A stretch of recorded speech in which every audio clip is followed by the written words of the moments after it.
नमस्कार। द्वितीय वर्ष भूगोल के विद्यार्थियों के लिए प्रथम प्रश्न पत्र और उसके अंतर्गत लगातार चलने वाले बिंदु मानव और पर्यावरण की जो व्याख्या है, विचारधारा है, उसके अंतर्गत हमने सबसे पहले वातावरण निश्चयवाद के बारे में जानकारी प्राप्त की। उसके बाद दूसरे वीडियो में वातावरण संभववाद और आज वातावरण नव निश्चयवाद, द नियो डिटर्मिनिज्म। केवल इसका नाम नव निश्चयवाद है।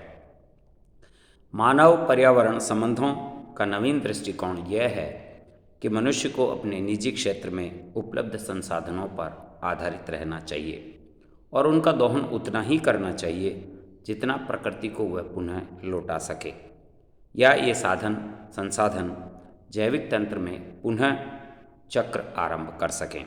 इस विचारधारा को नव निश्चयवाद या आधुनिक निश्चयवाद, प्रेजेंट डे डिटर्मिनिज्म कहा जाता है। इस मध्यमार्गीय विचारधारा के प्रतिपादक ग्रिफिथ टेलर थे।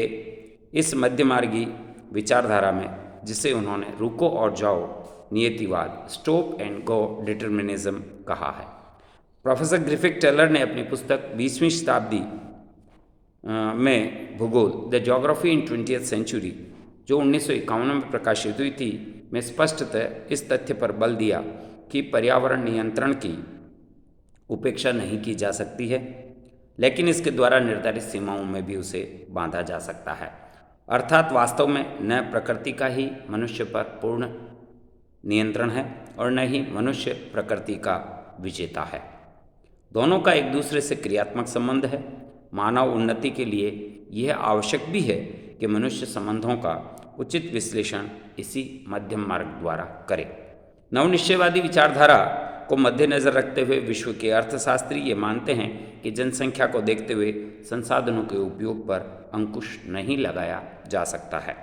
मानवीय विकास के लिए आर्थिक विकास की संभावनाओं के बढ़ते क्रम को नहीं रोका जा सकता है।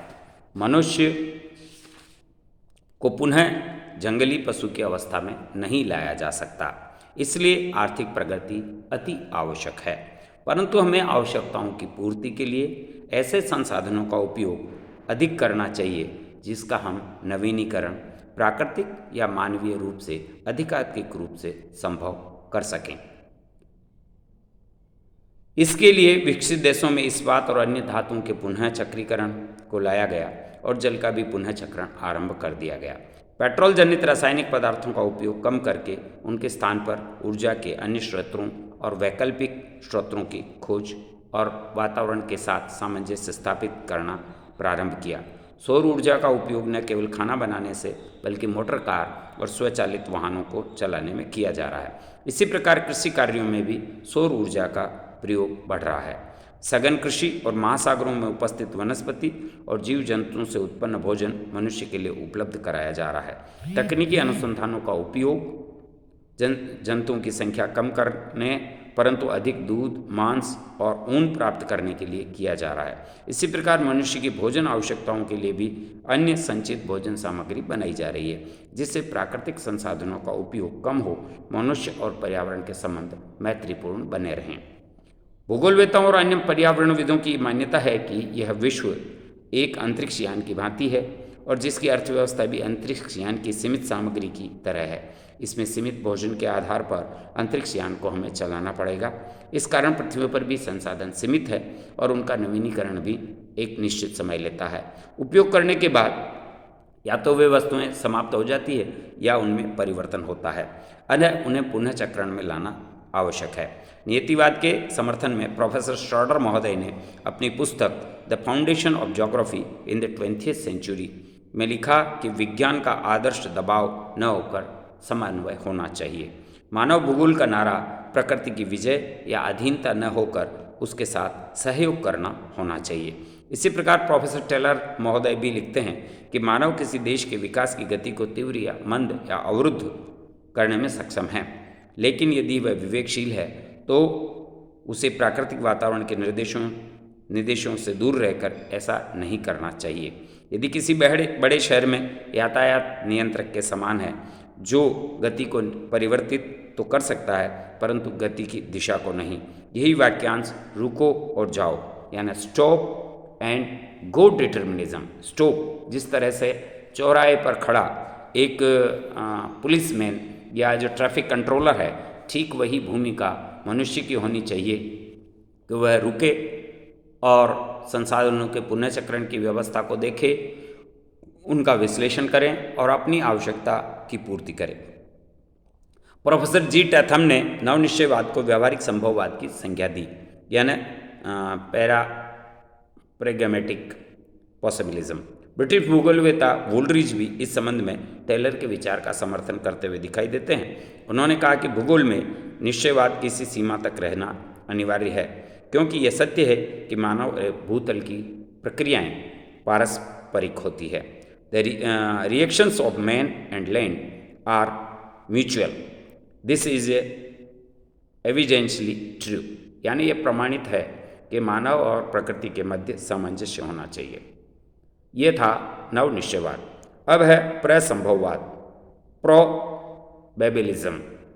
मानव अपने प्रयासों द्वारा निसंदेह विभिन्न विचार संभावनाओं का पता लगाता है और इसके अनुसार प्रगति के पथ पर आगे बढ़ने का प्रयास करता है। परंतु इस विचारधारा को OH के स्पेट ने 1953 में प्रसंभववाद की संज्ञा दी।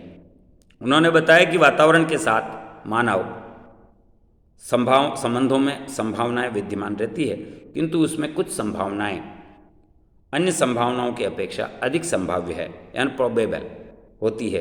इसकी व्याख्या करते हुए हैगेट ने लिखा कि प्रसंभववाद निश्चयवाद और संभववाद के मध्य की समन्वय स्थिति है। एक विशेष पर्यावरण या अवस्थिति में निश्चित संभावनाओं के आधार पर के बारे में प्रारंभिक दृष्टिकोण बदलते रहते हैं। पहले जहां वातावरण के नियंत्रण की बात करते थे वहां बाद में वातावरण के इन्फ्लुएंस यानी प्रभाव, तत्पश्चात और अब अनुकूलन की बात होती है। अन्य विचारधाराएं इसमें है उद्देश्यमूलक विचारधारा। मानव पर्यावरण संबंधों का यह उपागम एक विश्वास पर आधारित है कि मनुष्य प्रकृति के सभी जीव जंतुओं में श्रेष्ठ है। इस विचारधारा की उत्पत्ति जूडो क्रिश्चियन धार्मिक परंपराओं के उपदेशों के परिणाम स्वरूप हुई और उन्होंने ये माना कि मनुष्य सभी प्राणियों में श्रेष्ठ होने के कारण प्रकृति में पाई जाने वाली प्रत्येक वस्तु पर उसका अधिकार है। यह उद्देश्यमूलक विचारधारा। दूसरा है आर्थिक निश्चयवादी विचारधारा। इसमें मानव पर्यावरण संबंधों का यह उपागम इस विचारधारा पर आधारित है कि मनुष्य का पर्यावरण पर नियंत्रण होता है तथा आधुनिक समय में विकसित प्रौद्योगिकी के उपयोग द्वारा आर्थिक और औद्योगिक विस्तार में निरंतर वृद्धि होती है। इस प्रकार एक विकासशील विचारधारा को वृद्धि संपन्नता संप्रदाय यानी ग्रोथ इन्फ्लुएंस स्कूल कहा जाता है। इसके बारे में पर्यावरण अन्वयन की दीर्घकालीन होती है और इसमें पार्क यानी 1980 में आर्थिक विकास निम्न दो भ्रामक मान्यताओं पर आधारित है। पहला है किसी निश्चित प्रदेश की जनसंख्या तथा उस प्रदेश में आर्थिक विकास और क्रियाशीलता के स्तर के मध्य धनात्मक संबंध होता है, अर्थात जिस देश की जनसंख्या जितनी अधिक होगी उस देश में आर्थिक विकास का स्तर उतना ही ऊंचा होगा। यह एक भ्रामक विचारधारा है। दूसरा है जनता संसाधन तथा समाज के पारस्परिक क्रिया सार्वभौमिक आर्थिक सिद्धांतों पर निर्धारित होती है। तीसरा है पारिस्थितिक विचारधारा इकोलॉजिकल कॉन्सेप्ट। यह उपागम पारिस्थितिकी के आधारभूत सिद्धांतों पर आधारित है। पारिस्थितिकी समस्त प्राणियों और प्राणी समूह का पर्यावरण के साथ संबंधों का अध्ययन करता है और इसमें इस उपागम की मान्यता है कि मनुष्य का प्राकृतिक पर्यावरण के साथ सहसंबंध परावलंबन यानी सिम्बायोसिस का होना चाहिए, न कि विनाशात्मक। सीसी पार्क ने 1980 में इस सिद्धांत के बारे में चर्चा की थी। अंत में अतः मानव पर्यावरण संबंध आपसी क्रिया प्रतिक्रिया और परिवर्तन पर निर्भर रहते हैं। समय के साथ इसमें बदलाव होता जा रहा है। मानव पारिस्थितिकी तंत्र का प्रमुख घटक है जो सदैव क्रियाशील रहते हुए पर्यावरण में निरंतर परिवर्तन करता है। यह एक अन्य दार्शनिक सिद्धांत के अनुसार मनुष्य की आंतरिक इच्छा या कार्य करने की प्रवृत्ति की निर्धारक भूमिका है। इसे हम उपक्रमवाद की संज्ञा देते हैं। इस प्रकार मानव और पर्यावरण संबंधों का जो यह बिंदु है ये 3 वीडियोज़ में पूरा हुआ है और इसका एक बार मैं पुनः दोहरान कर रहा हूँ, मानव पर्यावरण संबंधों की अवधारणाएं, इसमें निश्चयवाद, संभववाद, नवनिश्चयवाद और अन्य विचारधाराओं पर हमने चर्चा की। परीक्षा की दृष्टि से भी ये महत्वपूर्ण है। एक बार हम हमारी पाठ्य पुस्तकों में भी इसे पढ़ने का प्रयास करेंगे और इसे समझने का प्रयास करेंगे। बहुत बहुत धन्यवाद।